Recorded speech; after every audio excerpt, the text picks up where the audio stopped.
하나님 아버지, 오늘 또 거룩한 주일을 기억하고 또 하나님께 나와 예배하는 우리 모든 심령들에게 복을 더하시되, 특별히 이렇게 시간을 구별하고 또 몸을 구별하고 귀한 예물을 정말 구별해서 하나님께 드리오니 주님 받아 주시옵소서.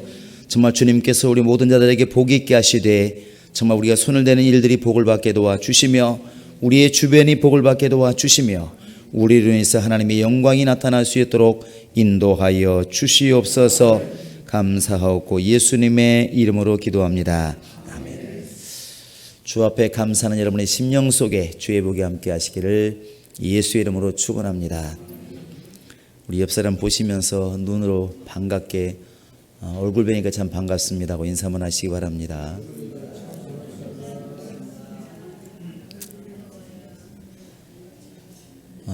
우리는 신앙생활 또 영적생활이란 이런 단어를 써서 우리의 삶을 이렇게 이야기를 합니다. 세상 사람들은 먹고 살고 있고 그들도 열심히 일을 하고 있습니다. 우리도 그들과 다르지 않는 생활을 하고 있어요. 그러나 우리는 지금 당장 자야 되고 먹어야 되고 살아야 되는 이런 문제뿐만 아니라 거기에 더해서 앞으로 내가 이 땅을 떠나게 되었을 때, 육체의 생명의 마감이 왔을 때 어떤 삶을 살 것인가도 고민합니다. 그래서 그 영혼을 위해서 우리가 시간을 내고 또 예배를 드리고 이렇게 하나님께 헌신도 하면서 살아가고 있습니다. 엄밀히 말하면 우리 믿음의 사람들은 사실은 이중생활 지금 하고 있는 것이죠. 이 땅의 삶도 살고 영의 세계도 살고 이러다 보니까 사실은 이렇게 이중생활을 하고 있는데, 그렇기 때문에 쉽지는 않습니다. 그러나 이것이 분명히 우리에게는 소망이 있는 삶인 것을 알고 있기 때문에 힘들어도 어려워도 예수님처럼 십자가를 지는 삶이라 할지라도 넉넉히 지금 이렇게 걸어가고 있는 것이죠.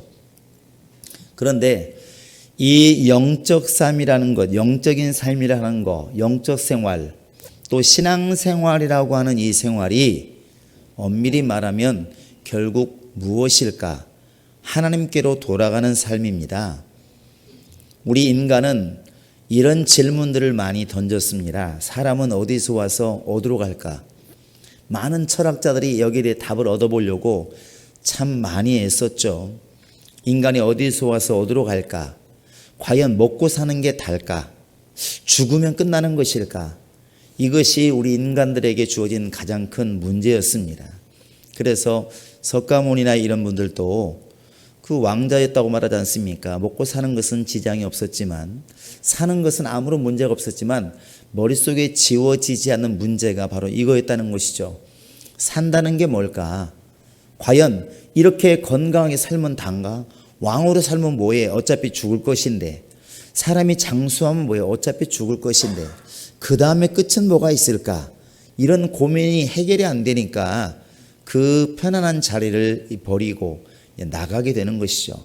결국 도를 닦기 시작하는데, 도라고 하는 것은 길을 내는 것입니다. 내가 한번 깨달아 보겠다. 과연 죽음 너머에 뭐가 있는지, 죽게 되면 우리 인간은 어떻게 되는지, 이런 것들을 고민하고 이 문제를 해결하기 위해서 많은 사람들이 지금도 도를 닦고 나름대로 열심히 고민하고 있습니다. 그러나 이 문제를 해결하신 것이 결국은 우리 주님이시고 하나님이십니다. 이런 길로 우리 스스로 길을 낼 수가 없다는 것이죠.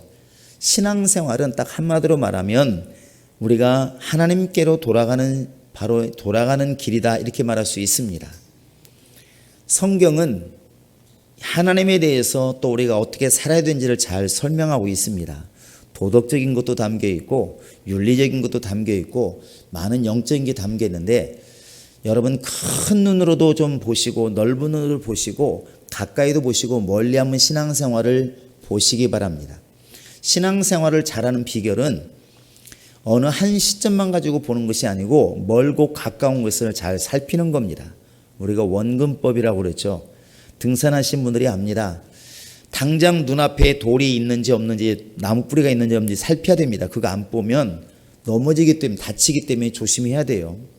그런데 그렇게 앞만 보고 가다 보면 어떤 일이 벌어지냐면, 나는 왼쪽으로 가려고 출발해서 왔는데 올라가다 보면 옆에 봉우리가 가 있는 경우가 있습니다. 길 잘못 들은 거예요. 그래서 가는 사람들이 물 먹으면서 쉬면서 보는 것은 내가 가야 할 곳을 잘 보는 거예요. 멀리 있지만 잘 보는 것이고, 멀리만 보는 게 아니라 또 눈앞에 있는 바위 위를 보면서 돌뿌리를 보면서 풀뿌리 보면서 잘 조심하게 이렇게 가는 것이죠. 이와 같이 멀리 보는 눈과 가까이 보는 눈을 함께 가져야 신앙생활을 잘하게 되는 것입니다. 하늘에서 이루신 뜻을 이 땅에서도 이루게 해달라고 기도하는 것이 예수님의 기도인데, 우리가 늘 하나님은 이러셨다, 예수는 이러셨다, 뭐 바울은 이랬다, 아브라함은 이랬다 이러면 어떤 때는 관념적으로 들립니다. 왜냐하면 실감이 안 나기 때문에 그래요. 오늘 지금 당장 이사갈 집도 없는데, 길거리 나앉게 생겼는데, 오늘 당장 먹을 게 없어 굶을 게 지금 생겼는데, 설교를 듣는데 아브라함은 이렇고 영적으로 이래야 됩니다, 이렇게 실감이 안 나는 거예요. 그러니까 나하고는 상관없는 말, 이 신앙은 허무한 것처럼 이렇게 느낄 수도 있습니다. 그런데 이것을 놓쳐버리면 사실은 바른 길을 가기가 어렵습니다. 멀리 보는 사람이 바른 길을 가기가 훨씬 더 수월한 겁니다. 흔들리지 않는 것이죠. 그러나 그렇다고 해가지고 먼 곳만 자꾸 이야기를 하게 되면 가까운 데 있어서 어떻게 행동할지는 모르는 거예요. 그래, 이렇게 예수 안에 사는 게 분명한 건 내가 알겠는데, 아브라함을 통해서 예수가 이 땅에 오신 것을 알겠는데, 그래서 지금 내가 밥을 굶고 있는데, 내가 지금 어려운데 나는 그럼 어떻게 할 것이냐 이런 것이죠. 거기에 대한 답이 안 나오잖아요. 그럴 때는 오늘을 보는 거 아니겠습니까? 오늘 네가 회개하고 주의 이름으로 기도해라. 너희가 일용할 양식을 기도해라. 잘못된 것은 빨리 회개하고 돌아서라. 바로 이렇게 오늘을 살기 위한 방법들을 주님이 제시를 하십니다. 그런데 또 그렇다고 해가지고 오늘 필요한 말씀들만 계속 우리가 말을 하다 보면 이게 왼쪽으로 가는지 오른쪽으로 가는지를 모르는 거예요. 그러니까 오늘 이단이라 부르는 사람들이 열심으로 말하면 굉장히 특심입니다. 굉장히 열심히 해요. 그런데 많은 사람들이 뭔지는 모르지만 이렇게 생각을 합니다. 저렇게 가면 문제가 있을 텐데, 저건 아닌 것 같은데, 이것은 당장 오늘을 뭐 하는지는 잘 모르지만 멀리 보았을 때 길이 지금 잘못 가고 있다는 것을 알게 되는 것입니다. 산 위에 있는 사람들은, 저 아래서 움직이는 사람들이 어디로 가는지 금방 알아요. 땅 아래서 걸어가는 사람들은 자기 위치를 잘 모릅니다. 왜냐하면 멀리 보지 못하기 때문에 그렇습니다. 우리의 신앙생활은 멀리 보는 눈과 가까이 보는 눈을 다 사용할 줄 아셔야 됩니다. 그런 믿음이 있기를 원합니다.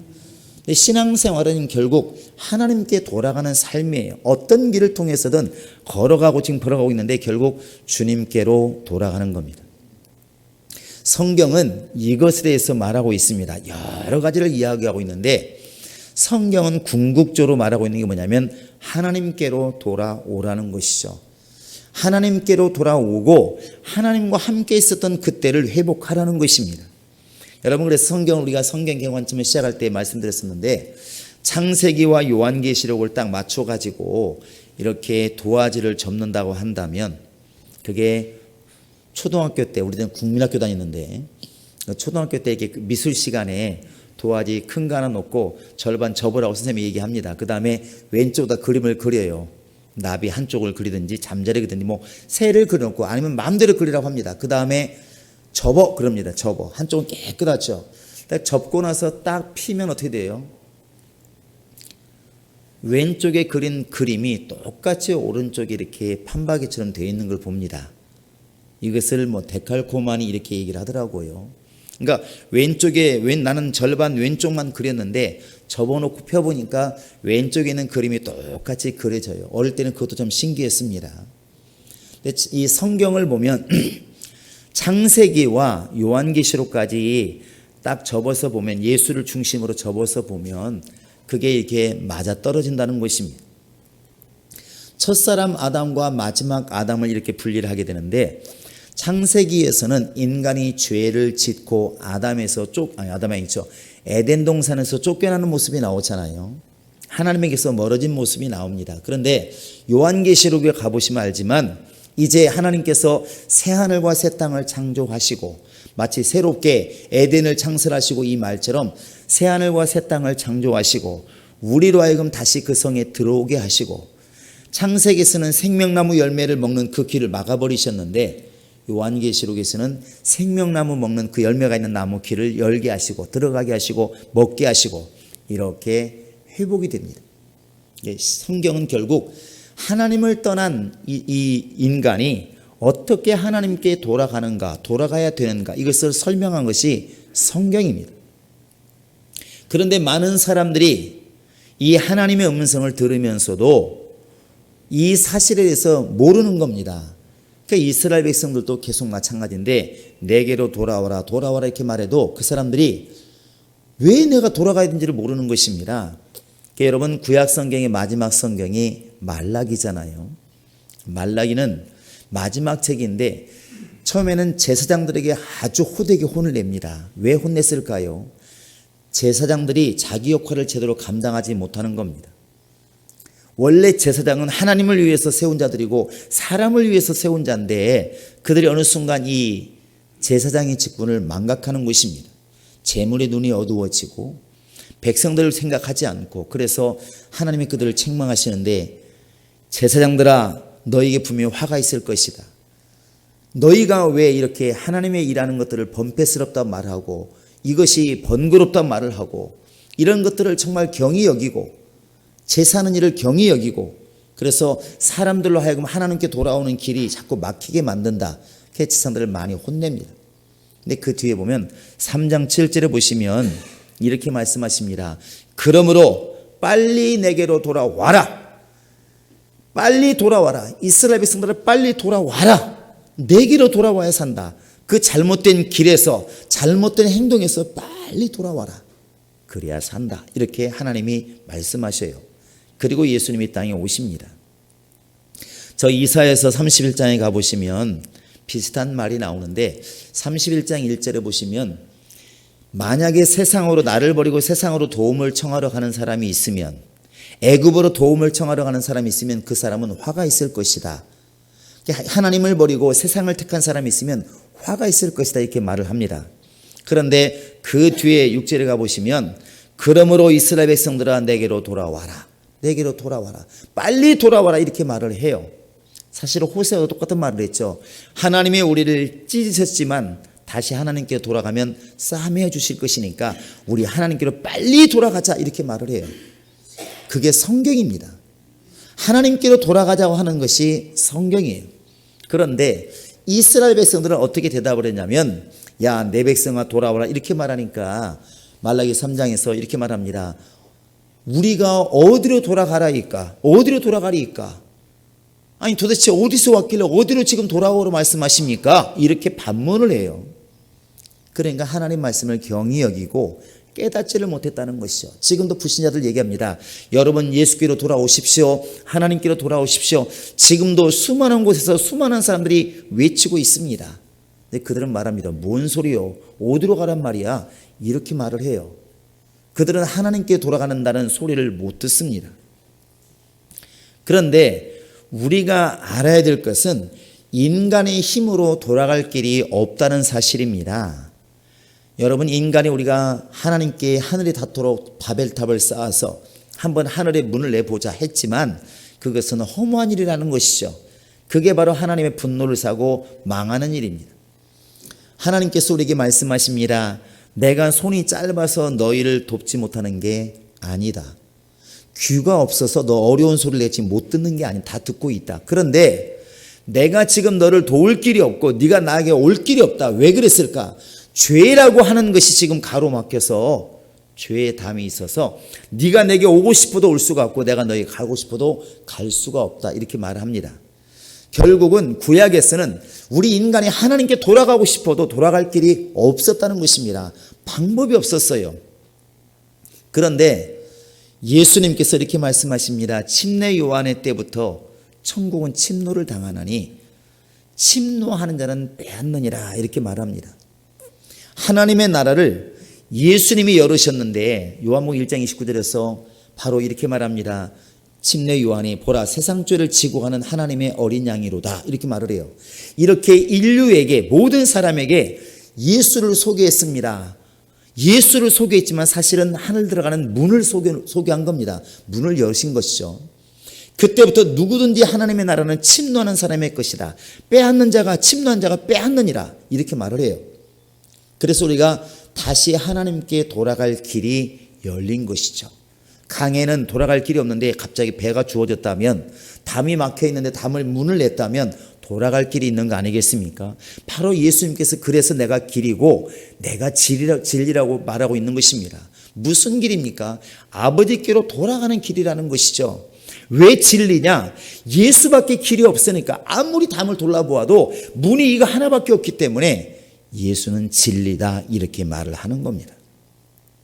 여러분, 우리는 지금 5월 달에 이제 가정의 달이라 많이 말을 합니다. 가정의 달에 우리가 힘쓰는 게 뭔가요? 부모와 그냥 밥 한번 먹는 게 단가요? 그게 아니지 않습니까? 결국은 하나님이 원하시는 것은 하나님의 사랑과 하나님의 은혜와 이 모든 것들이 가정 안에서 회복되기를 원하는 겁니다. 우리 인간이 이 땅에 있을 때 하나님께 세우신 기관이 두 개가 있습니다. 하나는 가정이고 하나는 교회예요. 가정이 편안하면 육체가 편안하고 교회가 평안하면 영혼이 평안하게 되어 있습니다.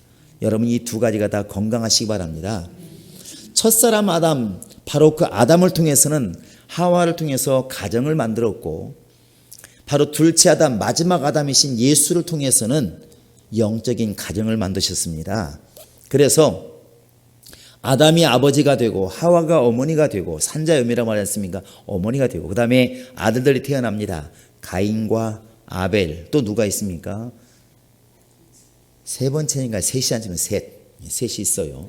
그렇게 이제 아들과 아버지, 어머니, 남편과 아내가 이루어지게, 그게 바로 이제 첫 아담을 통해서 세워진 육신의 가정이에요. 육신의 가정. 지금도 우리는 이 가정을 이어가고 있습니다. 그리고 예수를 통해서 영적인 가정은 어떻게 이루어지냐면, 예수가 오시기 전까지 우리는 하나님을 아버지라 부르지도 않았고 부르라고 해도 안 불렀습니다. 그럼 우리는 지금 하나님 아버지를 자연스럽게 부르잖아요. 기도할 때마다 어떻게 부르십니까? 한번 해보시겠습니까? 시작. 우리 예수님이 이렇게 가르쳤습니다. 하늘에 계신 우리 아버지요. 하나님을 아버지라 하래. 어느 순간 내가 예수를 영접함으로 요한복음 1장 12절에 나와 있는 것처럼 예수 그리스도의 이름을 영접하는 사람은 하나님의 자녀가 되는 권세를 주었나니, 예수를 영접하고 나니까, 예수 안에 들어오고 나니까 하나님이 우리의 아버지가 되어 있더라는 것이죠. 그러니까 아버지라는 얘기는 곧 내가 그분의 자녀라는 것입니다. 아버지와 아들의 관계가 되어 있습니다. 그 예수님께서 말씀하시기를 내가 곧 신랑이다 하는 것이죠. 예수가 신랑이시고 이 교회는 바로 그의 신부되고, 어느 순간 내가 교회 안에 들어와 있으나 보니까 우리 예수님이 그냥 단순히 예수로만 배웠는데 그 예수님 우리의 신랑이구나. 우리는 그의 신부로 지금 단장되고 있구나. 그 나중에 새하늘과 새 땅에 내려올 때 마치 신부가 신랑을 단장한 그 성과 같이 아름답더라, 이렇게 설명하고 있습니다. 결국 주님이 이 땅에 오시는 것이 그냥 언뜻 보면 세상 멸망시키러 온 것처럼 보이지만 사실 신부를 찾으러 오는 것과 같은 모습이라는 것이죠. 그래서 우리에게는 이런 소망이 있는 것입니다. 할렐루야. 이 육신의 가정과 영적인 가정이 온전해지는 것이 신앙입니다. 그게 회복돼야 되겠죠. 근데 말세가 되면 마귀가 가장 무너뜨리고 싶은 게 뭐냐면 바로 이 교회와 가정이에요. 사람으로는 목자를 치면 양이 흩어지는 것처럼 교회를 흩으면 신앙생활이 흩어지고, 그 다음에 가정을 흩으면 육신의 삶이 망가지는 겁니다. 거의 틀림없습니다. 그래서 말세가 되면 점점 더 아마 가정이 깨진다는 소리가 많이 들릴 것이고 교회가 힘들다는 소리 많이 들릴 겁니다. 그건 당연한 겁니다. 근데 우리가 해야 될 게 뭐냐면 이런 것들을 회복시켜 나가는 겁니다. 점점 더 세상 사람은 가정도 필요 없고 결혼도 필요 없다. 하나님은 남자가 부모를 떠나서 아내와 아빠의 한 가정을 이룰지니라. 그리고 이렇게 말씀하고 있는데 우리는 가정도 필요 없다. 지금 청년들은 거의 절반 가까이가 결혼은 필수가 아니고 뭐라고 그랬습니까? 선택이다. 말이 참 멋있어요. 말은 멋있는데 영적으로는 안 맞는 것입니다. 하나님께서 그럴 것 같으면 남자와 여자를 똑같이 만들었지 뭐하러 이렇게 다르게 만들었겠습니까? 남자는 수염나게 만드시고 여자는 화장하게 만드시고 다르잖아요. 왜 다르게 만들었을까? 그냥 같이 만들면 되지. 그런데 하나님이 그렇게 시킨 게 아니라 세상이 점점 더 그렇게 가고 있다는 것이죠. 동성애가 합법화되고 남자 여자가 필요 없다고 말을 하게 되고 결혼도 필요 없다고 하게 되고 결국은 그 모든 것들이 뭐냐면 가정의 필요성을 바로 잃어버리는 것입니다. 가정이 무너지는 거예요. 교회도 마찬가지입니다. 주님께서는 모이기 힘쓰라, 모이기를 패하는 사람들하고는 아예 습관을 같이 하지 말아라. 예수님께서도 나와 함께 모으지 않는 사람은 나를 해치는 자니라 이렇게 말하고 있는데, 멋있는 사람들은 이렇게 말합니다. 신앙생활은 각각 하는 것이니까 모일 필요가 없다. 혼자도 은혜가 넘친다. 이렇게 말합니다. 결국 교회라는 말 자체를 무산시키는 겁니다. 무산시키는 거예요.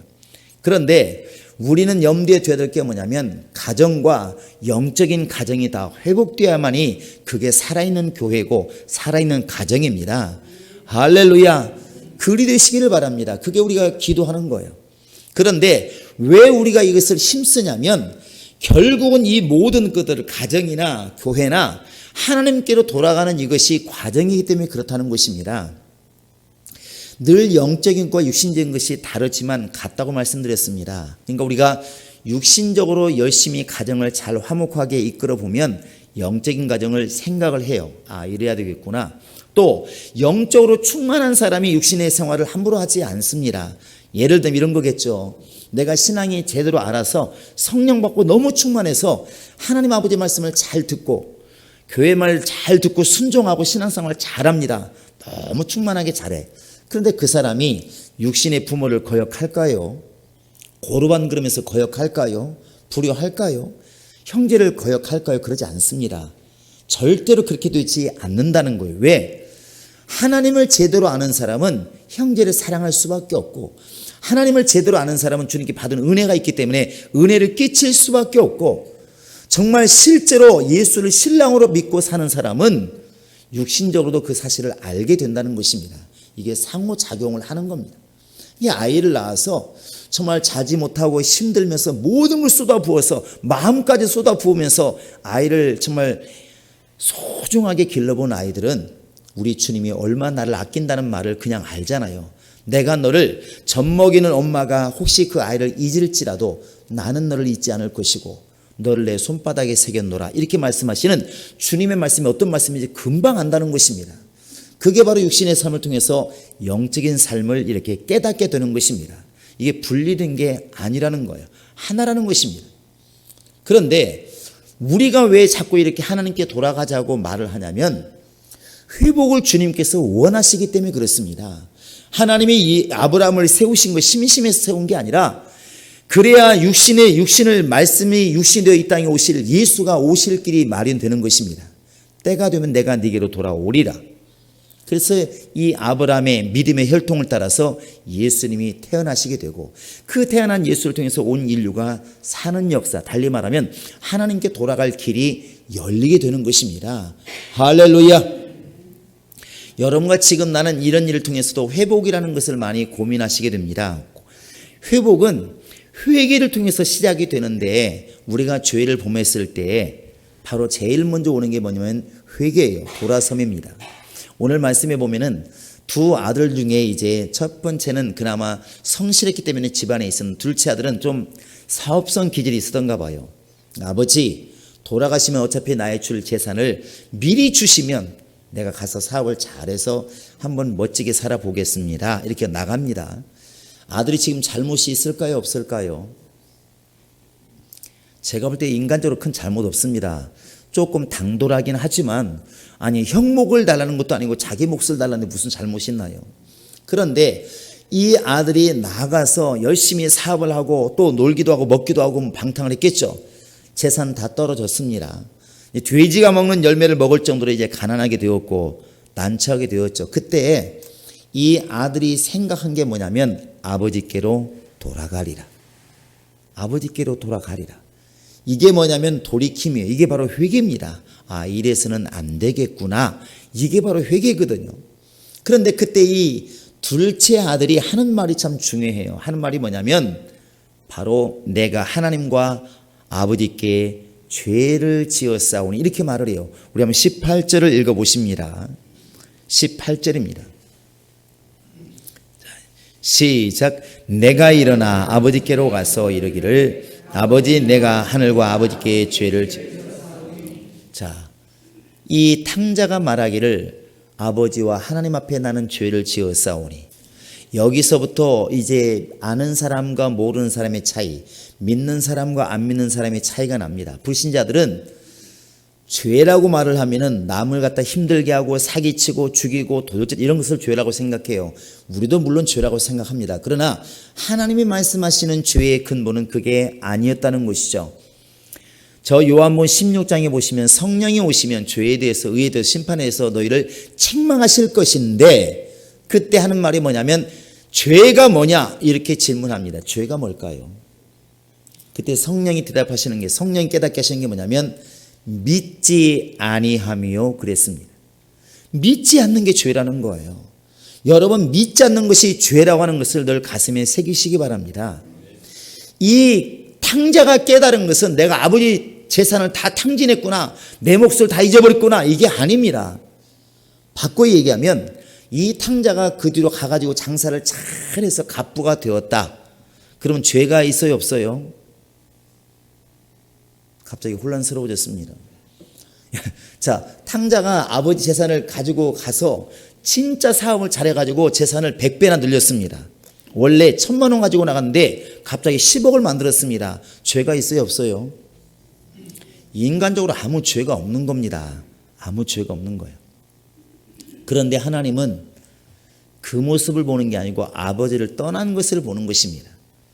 그래서 회복을 말할 때 자기는 지금 죄인된 모습으로 감히 아들이라고 말하지도 못하고 죄의 모습을 가지고 종의 모습 가지고 아버지께 돌아왔지만 아버지 앞에 돌아오는 순간 회복되는 겁니다.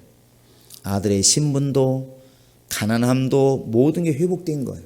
신앙은 세상에 있다가 주님께로 돌아가는 것입니다. 애굽에 있다가 가나안 땅으로 돌아가는 것입니다. 이 땅에 있다가 바로 하나님의 나라로 들어가는 것입니다. 그것이 바로 회복이에요. 지금 여러분과 나는 회개에 이르러서 지금 회복을 향하여 지금 나아가고 있는 것입니다. 할렐루야. 하나님은 이런 것들을 깨닫는 장치를 많이 해 놓으셨습니다. 우리는 상처가 많아요. 사실은 눈에 보이는 상처뿐만 아니라 눈에 안 보이는 상처도 많습니다. 우리 남자 집사님들이나 장로님들도 아마 종아리 거들어 보면 상처 많을 거래요. 몸에 상처 없는 분 하나도 없는 분 계시나요? 특히 요즘 아이들은 상처 별로 없습니다. 하도 하나둘만 애지중지 키우니까. 우리 때는 근데 험하게 컸잖아요. 10명 나와서 6명 건지는 건 괜찮은 농사니까. 옛날에 보면은 많이 돌아가셨어. 그러니까 나이 차가 보면은 뭐 5살, 형하고 둘째가 5살, 뭐 6살 나는 경우도 있습니다. 중간에 잃어버린 거예요. 홍역 때문에, 사고 때문에, 뭐 뱀에 물려서 돌아가십니다. 그러다 보니까 옛날에 이렇게 잘하신 분들은 나 때문에 다치고, 돌 때문에 다치고, 넘어져 다치고, 뭐 불에 데워 다치고 상처들이 많습니다. 근데 지금 보면 상처가 회복돼서 흔적은 남아있지만 살잖아요. 이 말씀을 이렇게 준비하면서 참 이게 감사했던 것은, 하나님께서 우리 몸도 회복할 수 있는 길을 많이 만들어 놓으셨구나. 내가 구해서 그런 게 아니라, 여러분 우리 몸에는 지금 뭐가 흐르고 있습니까? 피가 흐르고 있습니다. 피가 무슨 색인가요? 이것도 참 대단하더라고. 어떤 사람은 빨강색 이렇게 말하고, 어떤 사람은 빨간색, 어떤 사람은 소설에 보면 진홍빛 이렇게 말해요. 피 색깔이 약간씩 다르긴 합니다. 이렇게 물을 적게 먹고 그런 분들은 피가 좀 검붉은 색이 나고, 물을 좀 많이 먹고 이런 사람들은 피가 좀 선홍빛 이렇게 색이 납니다. 이쪽이 건강하겠죠. 그런데 놀라운 게 뭐냐면, 여러분 물을 갖다가 봉지에 담아서 바늘 구멍을 딱 뚫어 놓으면 물이 셉니다. 근데 그 물이 중간에 멈출까요? 다 셀까요? 다 흘러나올 때까지 다 새요. 물은 중간에 메꿔지질 않아. 그런데 사람 피는 내가 뭐 체했다고 그래가지고 물에 땀 바늘로 콩 찔러 놓으면 그 다음에 떼워요, 안 떼워요? 살을 좀 떼운다니까 말이 좀 이상하긴 한데, 여러분 여기 바늘로 구멍 뚫어서 피가 나기 시작하면 여러분 안 붙여도 내비두면 붙어요, 안 붙어요? 안 붙는 분이 그건 좀 아프신 분입니다. 혈소판이 부족한 거예요. 이 바늘로 구멍이 뚫릴 때 찔려서 피가 나기 시작하면 좀 내비두면 아프긴 하지만 다시 피가 딱 멈춰요. 무엇이 그 혈관을 막았을까? 누가 이 상처를 막게 만들었을까? 우리가 막은 게 아니라 피가 막은 거예요. 하나님이 이렇게 우리에게 피를 만드실 때 똑같은 물 같은데 그냥 색깔만 다른 것 같은데 이 피가 얼마나 대단하냐면 그 중에는 백혈구도 있고 적혈구도 있고 혈소판도 있습니다. 백혈구는 어떠냐면 우리나라 말은 군대의 군대. 평소엔 놀고 먹습니다. 백혈구도 할 일 없어요. 그런데 갑자기 병균이 들어옵니다. 병균 우리 주변에 허구하게 많습니다. 마스크 썼지만 사실 손에도 병균이 얼마나 많을까요? 그때 어떤 분 조사하니까 뭐 18억 마리 이렇게 나오더만. 어디 그 말 듣고 악수할 수나 있나 모르겠어요. 손만 그러느냐? 양치해도 입안에 균이 얼마나 많다고? 구강균이 바글바글. 얼굴이 얼마나 이쁜지 몰라. 그렇지만 여기도 균이 바글바글. 모든 털구멍마다 모낭균이 산대. 눈에도 균이 많고 머리에도 균이 많고 발바닥은 뭐 무좀균 다 합니다. 바글바글 해갖고 도대체 이러면 살 수 있어요 없어요? 앞에 사람이 문 열고 나가면서 문고리 한번 잡았는데 그 문고리에 갑자기 박테리아 바이러스가 막 수만 마리가 붙었어. 그거 생각하면 여러분 오늘 문 못 잡습니다. 그래서 이것을 아시는 분들이 화학과 출신들이 보면은 생물학과 출신들이 문을 안 잡고 어떻게 열어요? 이렇게 열잖아요. 안 닫려고. 그런데 그렇게 많은 균이 우리 피 속에 딱 들어오는 순간 군대가 출동을 하더라는 것이죠. 북한 비행기 뜨면 한국 비행기 뜨는 거 똑같은 겁니다. 가가지고 다 잡아먹어요. 그게 우리가 말하는 고름이 되고 또 림프계에 보면은 막 몽울이 쓴다고 그러죠. 이렇게 많이 부어지지 않습니까? 열심히 싸우는 거예요.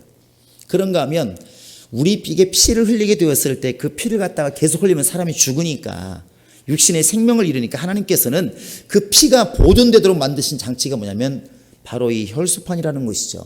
가끔가다 백혈병이 걸려서 백혈구가 자기 이 적혈구나 이 혈소판을 다 잡아 먹습니다. 그러면 사람이 살 수가 없으니까 반란이 일어난 것이죠.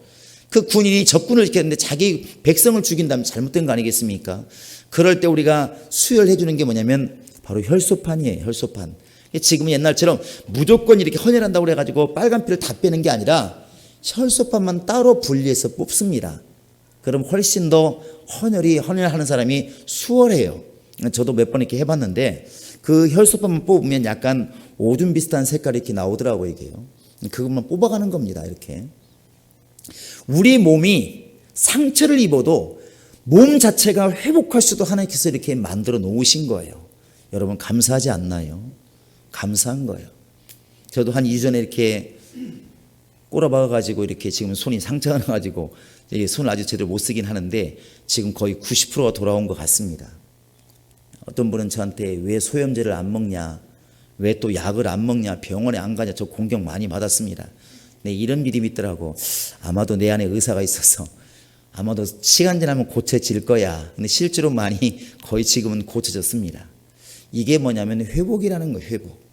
하나님은 우리에게 이런 것들을 통해서 깨달아 알라는 것입니다. 우리 인간은 사실은 여기 있어야 될 게 아니고 주님 품에 있어야 되고 에덴에 있어야 될 존재입니다. 할렐루야. 아담이 죄를 범하지 않았더라면 사실은 주님과 함께 대화하면서 주님 안에서 행복한 환경을 살았을 것입니다. 그러나 죄를 지으니까 바로 에덴에서 쫓겨나게 되고 스스로 농사를 지어야 되고 땀을 흘려야 되고 지금은 끊임없이 원수의 밥이 되어서 너는 바로 흙에서 왔으니 흙으로 돌아갈지니 이렇게 말하고 있고 마귀에게는 너는 흙을 먹고 살아라 뱀에게 말한 것처럼 우리는 마귀의 밥이 되어 있다는 것이죠. 여기서 우리는 돌이키셔야 됩니다. 영적으로 돌이키셔야 됩니다. 가정도 살려야 되지만 우리 영혼의 가정도 우리가 살려야 됩니다. 그게 회복이에요. 이 땅이 완성이 아니고 예수님 말씀하신 그 영원한 아버지 집 요한복음 14장에서 내 아버지 집에는 거할 곳이 많도다. 내가 너희가 있을 곳을 예비하면 내가 너를 데리러 오겠다. 그곳에 가야 이 모든 것이 완성이 되는 것입니다. 신앙은 지금 이 과정을 지금 밟아 나가는 것입니다. 이 과정을 지금 걸어가고 있는 것이 그게 신앙생활이에요. 여러분 우리에게서 쓴 뿌리가 제거되어야 되는데 그것은 마귀와 그를 통해서 우리에게 들어온 모든 습관들 또 언어들 이 모든 것들을 다 씻어내는 것입니다. 그래서 예수님께서도 말씀하시기를 내가 한 번은 목욕을 시켜주지만 너는 날마다 손과 발을 씻어야 된다. 이건 우리는 회개라고 말하는 것입니다. 회개가 있을 때 바로 회복이 되어지는 것입니다. 이 아들이 내가 아버지께로 돌아가리라 이렇게 돌아섬이 있었기 때문에 결국 아버지 집에 도착할 수가 있었던 것이죠.